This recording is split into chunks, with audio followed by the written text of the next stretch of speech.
Vamos falar de misticismo e devoção moderna. Não quero falar muito sobre isso aí, eu só quero dizer para vocês que existia esse movimento diferente dentro da igreja única nesse período, a Igreja Católica Romana, e é o movimento místico, certo? Os místicos, eles eram cristãos de um tipo diferente, as ênfases deles eram sempre no amor, o amor ao próximo, o amor a Deus, especialmente, e na virtude, fazer as coisas certas e tal. Então você tem muitas freiras que seguem essa linha, muitos monges que seguem essa linha, a linha mística, né? Os 3 pontos principais no pensamento dos místicos eram a união com Deus, eu estar unido a Deus, né? Várias dessas freiras se casaram com Jesus Cristo, né? Misticamente, certo? Então essas coisas absurdas assim, né? Mas nós temos que falar porque eram coisas que tinha nesse período. União com Deus, o amor a Cristo e a negação de si mesmo eram pontos importantes para esses místicos, certo? E o conhecimento para eles era sempre uma coisa não tão importante e muitas vezes prejudicial. Na verdade, aqui aparece um pouco de reação ao escolasticismo. E reações sempre são desequilibradas, né? Vamos falar de alguns místicos, não vou falar deles não, eu só vou citar rapidamente só para vocês, quando virem os nomes em algum lugar, vocês lembrarem que já viram aquele nome. Johannes Meister Eckhart, pelo nome já dá para ver que é um alemão, século 13 e 14.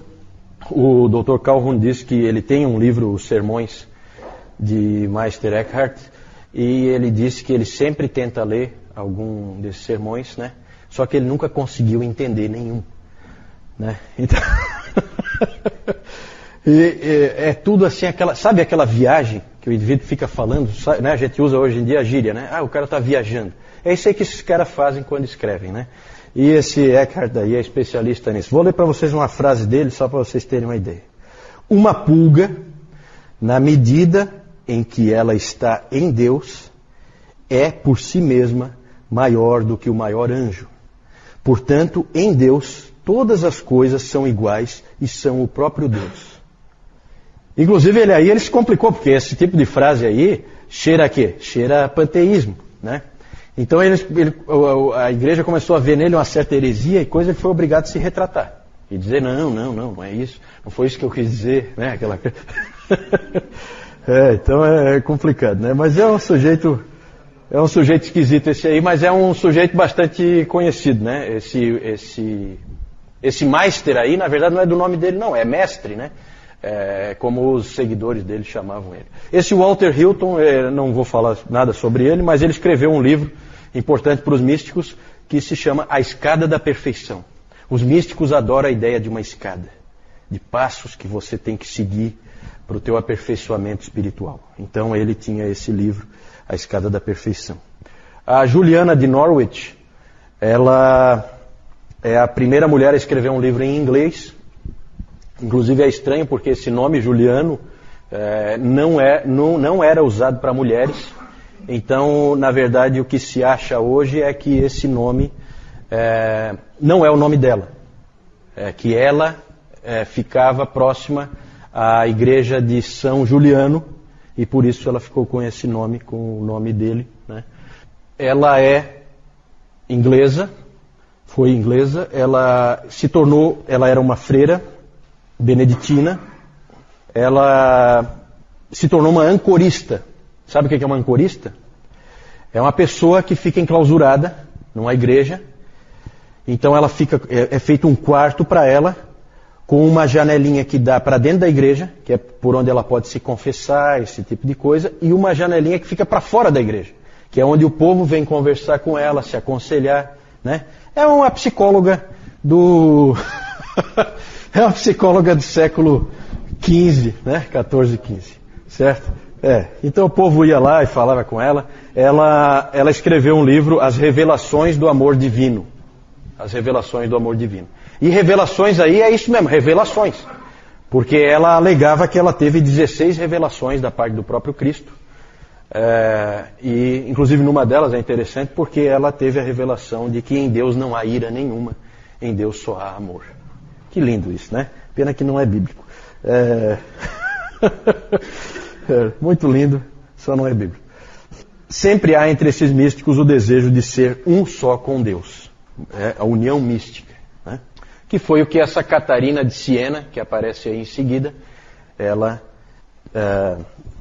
atingiu, ou pelo menos pensou atingir. Né? Ela era uma freira dominicana, essa Catarina de Siena. Ela disse que ela foi importante para trazer o Papa de volta para Roma, que o Gregório XI foi convencido por ela para voltar.